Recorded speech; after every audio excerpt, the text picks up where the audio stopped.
أو إطعام في يوم ذي مسغبة يتيما ذا مقربة أو مسكينا ذا متربة। হে নবী, এই মানুষগুলো ফালাকতাহামাল আকাবাতা ওয়া মা আদরাকা মাল আকাবা, এরা গিরিপথে যেতে রাজি না, এরা দিতে তারা রাজি না। আপনি কি জানেন এই আকাবা এটা কি? এই কঙ্কটময় অথবা গিরিপথ এটা কি আপনি জানেন? রব্বুল আলামিন নিজে ব্যাখ্যা করছেন, যেহেতু এই পথটা কঠিন এবং গিরিপথ আমি নাম দিয়েছি, সবাই পথে আসতে চায় জান্নাতে যাবার পথ। হযরত ওমর এটা বুঝেছিলেন। আমার তো মনে হয় আজটা পড়ার পর এই বাংলাদেশে যারা একামতে দিনের দায়িত্ব পালন করে, আপনি রাগ করলে এইটাই সত্য কথা, এই মানুষগুলো মানুষকে মানুষের দাসত্ব থেকে, গোলামি থেকে মুক্ত করার জন্য জান প্রাণ দিয়ে কাজ করছে। যে আসতেছে বসিয়ে দেন।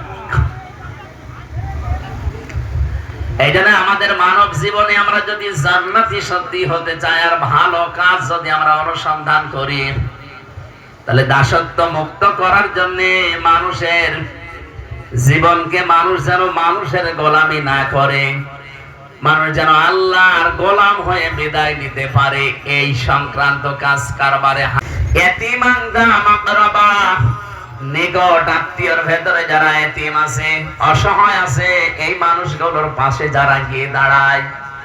আপনি বলেন তো, কোরআনে বর্ণিত এই কর্মসূচি গুলো বাংলাদেশে এখন ৭৩টা দল আছে। এদিকে তাকান, কিভাবে শুনতেছেন আপনি? এদিকে তাকান। ৭৩টা দলের ভেতরে কারা এই কাজ করছে আপনি নিজেই করেন। আমি আপনাকে জিজ্ঞাসা করব না, আপনার বিবেকে যা মনে হয় তাই আপনি বলেন। ২ নম্বরে অসহায় নিঃস্ব মানুষের কাছে যারা ছুটে যায়, তাদের খাবারের ব্যবস্থা করে হচ্ছে। ৩ নম্বরে ইয়াতীমান দা মাকরাবা, করিব থেকে এসেছে এটা, নিকট আত্মীয়র ভেতরে যদি ইয়াতীম থাকে, অসহায় থাকে, এই মানুষগুলো সেখানে ছুটে যায়, তাদের খবর রাখে। আমি আয়াতটা পড়ার পরে মিলিয়েছি, দল মত নির্বিশেষে এখানে আমরা যারা আছি সবাই আমরা চাই আমাদের নিকট আত্মীয়দের সাথে আমাদের সম্পর্ক ভালো। কারণে পারি না, আপনি মন থেকে বলেন তো। আমরা সবাই চাই আমার নিজের বোনের সাথে, আমার ভাইয়ের সাথে, আমার চাচার সাথে, আমার ফুফুর সাথে যে রক্তের সম্পর্ক, এগুলো এদের হক আমি আদায় করি, এদের পাশে গিয়ে দাঁড়াই। তুমি আর যাই করো, অন্তত রক্তের সম্পর্ক গুলো ঠিক রাখো।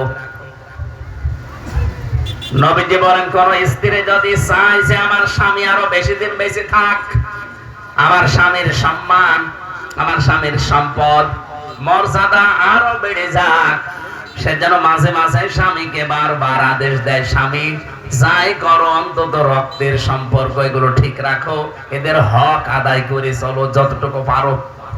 কিন্তু আমরা দেখি না, ১০০ ভাগের ৯৮টা পরিবারে এটা আমরা পারছি না। যশোরের অবস্থা আমি জানি না, তারা মানসিক রোগী হয়ে যাচ্ছে। একজন বলছে মার হাবা, তার মানে ও ঝামেলায় আছে। আপনি দেখেন খাদিজাতুল কুবরা রাদিয়াল্লাহু তাআলা আনহা, নবীজির স্ত্রী, একটা ঘর বানিয়ে তার জন্য সুসংবাদ পাঠিয়েছেন। আপনি বলেন তো, কি মহিলা কি করেছে? জীবনে নামাজ পড়ে না, এক ওয়াক্ত রোজা রাখে না, একটা জীবনে কোনোদিন হজ করে না, যাকাত দেয়নি, একদিনের জন্য পর্দায় থাকেনি, এরপরও আল্লাহ নিজে তাকে সালাম দিল আর জান্নাতে ঘর বানিয়ে আল্লাহ তার জন্য পাঠিয়ে দিল। কোনদিন স্বামীর মনে তিনি দুঃখ দেননি।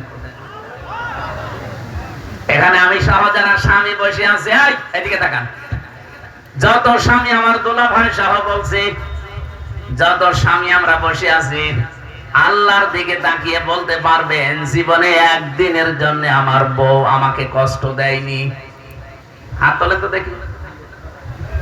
মুরব্বী আমার বউ আছে। একটা লোক আমরা হাত তুলতে পারলাম না যে জীবনে আমরা কোনোদিন স্ত্রীর কাছে দুঃখ পাইনি, এরকম কেউ নেই।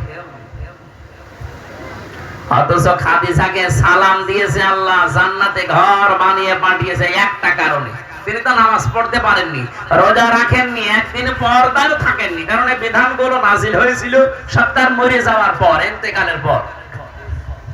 কত বড় দামি জায়গা এটা, এই জায়গাটা নষ্ট করছেন আপনারা। একটু মনটা উদার করতে পারেন না?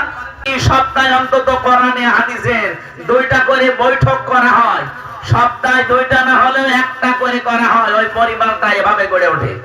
আর এই ট্রেনিং দেওয়া হয় বাংলাদেশ জামাত ইসলামী আর ইসলামী ছাত্র শিবিরে। আপনি বলেন, আমি যে পরীক্ষিত এই জন্য বললাম, প্রতিদিন 9টা করে ঘর পূরণ করা লাগে, এর ভেতরে একটা ঘর আছে পারিবারিক বৈঠক। আপনি সপ্তাহে 2টা করেন কিনা, বাট এদের সাথে সম্পর্ক রাখলে আমার বাবার সম্মান সম্পদ আরো বাড়বে।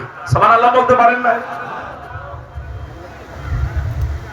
আও মিসকিনাঙ্গা মাতরবা, এই যে তরফ থেকে যে মানুষগুলো ধোলা মলিন, যে মানুষগুলো অসহায় নিঃস্ব, যারা কাজ কাম করে ঘর মাক্ত হয়ে গেছে, এই মানুষগুলোর কাছে যারা যায়। আমরা আগস্টের 5 তারিখের পরে দেখলাম বাংলাদেশে একটা বন্যার ঢেউ এসেছিল ফেনীতে। আমাদের পাশের যে প্রতিবেশী, তারা এমন প্রতিবেশী যে আমাদের কোন সময় পানিতে মারে, কোন সময় আগুনে মারে, হয়তো শুকিয়ে ফেলে অথবা ডুবিয়ে দেয়। ওই সময় ডুবিয়ে দিয়েছিল। এদেশের কত মানুষ আমরা দেখলাম, টাকা আর বস্তা, কত মানুষের টাকা ব্যাংকে ছাতা পড়ে যায়।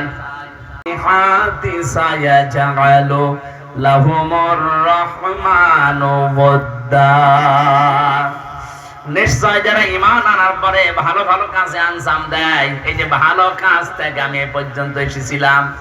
ভালো কাজ বলতে আমরা মনে করি জিকির করা, ভালো কাজ মানেই মনে করি জব্বা গায়ে দেওয়া, ভালো কাজ মানেই মনে করি কোরআন শরীফ পড়া না। ভালো কাজ মানে আমার দ্বারা মানুষের উপকার হয় কিনা, এটা আসল ভালো কাজ। যারা ঈমান আনার পরে ভালো ভালো কাজে আঞ্জাম দেবে, তাদের প্রতি আলাদা এই সৃষ্টি জগতের ভেতরে মহব্বত তৈরি করে দেবে কে? আরো জোরে বলেন কে? কত মানুষ এই আলোচনায় গভীর রজনীতে একটা বাড়িতে বের হলেন, রাস্তার পাশ দিয়ে যাওয়ার সময় দেখলেন মরুভূমিতে একটা বাড়ি, টিম টিম করে ভেতরে আলো জ্বলছে। একটা লোক বের হয়ে আসে, আবার প্রবেশ করে, আবার বের হয়, আবার ঢোকে। যে হাত চেপে ধরলেন, এই এখানে কি? লোকটা বলে, পথিক আপনি কে? আমি তো এই বাড়ির মালিক। হযরত ওমর চিন্তা করলেন, কারে ধরলাম? ডাক দিয়ে বলে, কি হয়েছে? বারবার বাড়িতে ঢোকেন আবার বের হন। লোকটা বলে, খলিক কি পথিক, আপনাকে আমি চিনতে পারি না, অন্ধকারে তো বোঝাও যায় না। আমি বারবার বের হই ঢুকি, এ কারণে আমি সবচাইতে বড় একটা বিপদে আছি। আমার স্ত্রীর সন্তান সম্ভবা, এখনই তার বাচ্চা হবে, কিন্তু এ বিষয়ে আমি একেবারে অনভিজ্ঞ, কিচ্ছু জানি না। স্ত্রী ভেতরে কান্নাকাটি করছে, কি করি ভেবে না পেয়ে বারবার